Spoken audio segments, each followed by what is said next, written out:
Whoa. I'm sorry, that was super lame. Hi, I'm Starslayer, your unfriendly drag queen. Stop sucking, start biting. That is my motto for this week. Take it how you will. Today, I'm going to be telling you about camp drag movies because you need to watch more of them, okay? I need more fans of these so I can get more merch because I'm a little whore. This is poking me in the head. I'm giving myself a lobotomy. Anyway, God is not on my side today. Do you like my Jesus necklace? It's a cross. Cross a cross from from where? Knee slapper. But, First movie, Vegas in Space. Vegas in Space is one of my all-time favorite movies. If you haven't seen it, you need to go watch it, okay? While it is very low budget, it's very high camp. It's very colorful, it's very glitzy, it's very glamorous. And this movie, I think, had a budget of like $1,000. I don't know how much that is in pounds, I'll translate it. But this movie took, if I remember, 8 to 9 years to film because they kept going scene by scene and they kept having to crowdfund for the next scene each time they got onto a new scene, and so this movie was so long to make. And the main star of it, Doris Fish, who is living icon legend, Jesus Christ, stay on my head, living icon legend, she actually died before the movie was able to premiere itself, so she never got to see the full movie. Neither did Tippy. My absolute love Tippy. She is so gorgeous. I love Tippy so much. But Miss X is still alive. Miss X is still alive. Miss X is my personal favorite. Brows are inspired by her and Spock. I am their child, naturally. So yeah, Miss X is still alive. The other two sadly are not, because this movie was made next to the AIDS pandemic, and so both of them sadly were lost to terrible times. But yeah, this movie is about 4 male space workers, not hookers, they're workers, they're showgirls. Well, they disguise themselves as Earth showgirls, but to do this, they need to get onto this all-female planet, because there is something wrong with this planet. What is wrong with this planet? They have to find out. But they're men, okay? They're real testosterone pumping, Adam's apple having, kick him in the balls, man. I don't know why I said that. I'm really sorry. But they take estrogen, okay? And they change sex. One of my favorite lines from the film, let's change sex. Just, you know, so casual. This is going to end up on Fox News. This is what the Republicans think transgender people are doing. But they take their pleasure pills and they transform into these gorgeous showgirls from Earth. One of them sadly dies or just disappears due to the estrogen. I know, fucking hell, great way to die, I guess. He died doing the one thing he loved, taking estrogen. But they have to work out what is wrong with this planet and why it is causing disruptions in the solar system by working with Miss X, aka Shady Police Woman 101. She is Contress of the Night. If you need Contress of the Night, yeah, she is it. She is diva. She is amazing. And so yeah, everyone should go watch this movie. I don't make the rules, it's just so peak. It's peak trust. Mention, but I'm also friends with Robin on Instagram, who is the longtime fan of Vegas in Space. She's a trans woman, she's awesome. She's currently crowdfunding or has the promotion for Doris Fish dolls. I want one so badly. She has the Doris Fish website up where you can see about all the cast members plus other drag queens at the time if you'd be interested in that. And there is a merch website that only delivers to America, okay? Robin, please ship to the UK. I need Vegas in Space merch, okay? It is my all-time favorite movie next to Kamikaze Girls. I love it so much. When it comes to freaky movies, do you think I don't know what I'm talking about?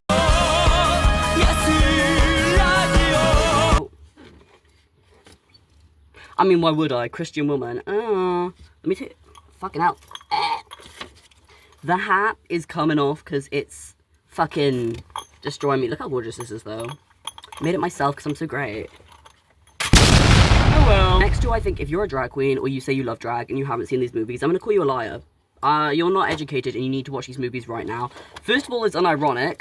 To Wong Fu. All of the main queens in this cast and drag princess Chi-Chi right here, they're all just straight cis men, but they worked really closely with like drag queens and night workers at the time to be able to make this film and it not be a mockery of drag queens. And when I say this movie has like literally everyone in it, it does. It's so random. It has like RuPaul, it has Joey Eras, my absolute diva, my love. I love him so much. I would die for him, not to be dramatic. Has Lady Bunny in it.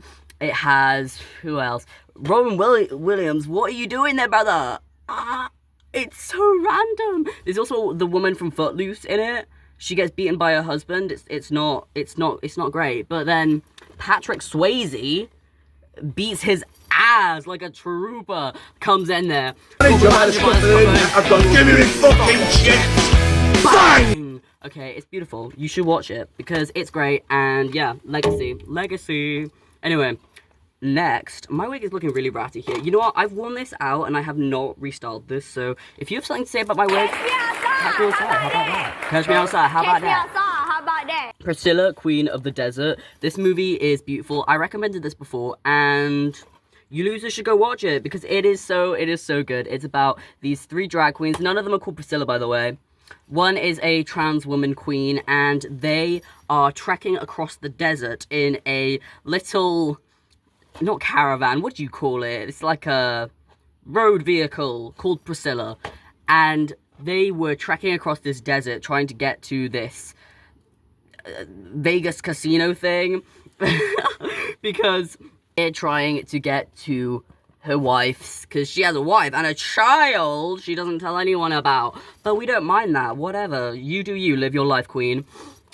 So they're trekking across the desert in a little minibus called Priscilla, and they're trying to get to their destination, but it breaks down a few times. A few women pop out a few ping pong balls from their pussy. It's great.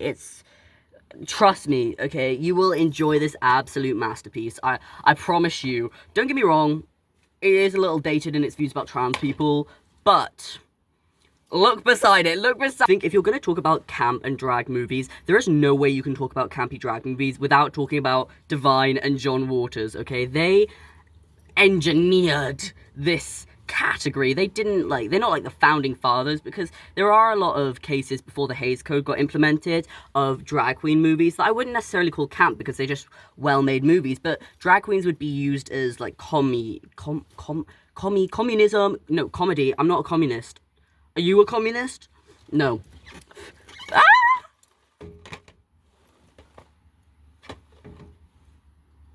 Anyways, but if you haven't seen at least one Divine and John Waters film, you are missing out in life, okay? John Waters is the best director ever.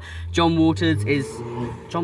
Why am I writing John Waters? I'm sorry, I would write John Waters. That's not the point. Divine is absolutely amazing, aspirational. The influence for Ursula from The Little Mermaid.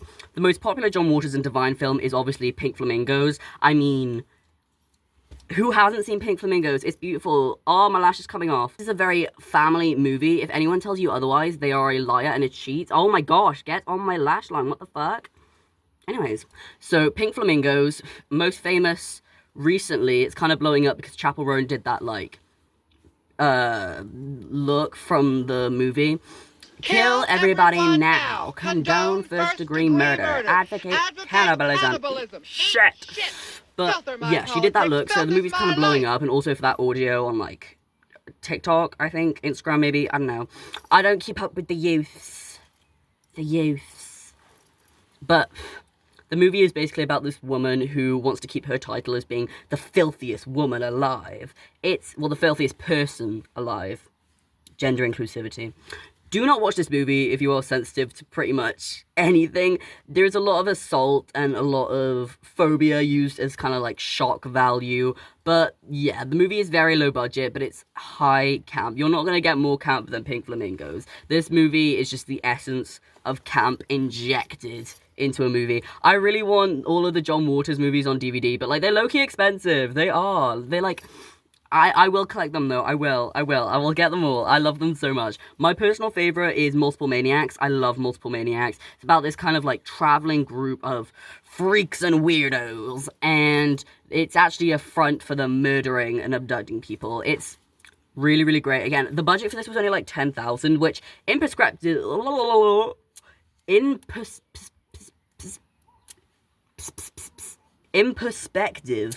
is like a lot of money, but when you look at these like big studios who are spending like 100 million on a movie only for it to look terrible, these movies kind of prove you do not need a large budget for a good movie. Because what do you mean you spent 100 million on a movie which is just absolute dog shit? Like, I'm starting to think movies are money laundering, because what do you mean? That is absolutely insane.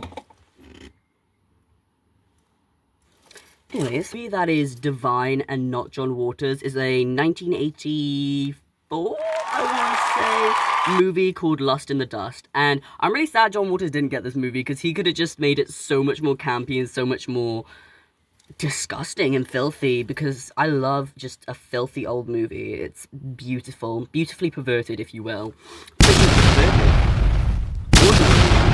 Sorry. But Lust in the Dust is an 80s film about this woman who is trapped in the desert. I don't know why desert is a common theme in drag films. I mean, Hurricane Bianca, Make a Pill Necklace, who knows? But this woman is stuck in the desert and she is rescued and they're trying to find this guy's treasure, and then they get trouble with a gang. Gangbang, no, not actually. No gangbanging. I don't know why I brought up gangbanging. I'm sorry. I'm really sorry.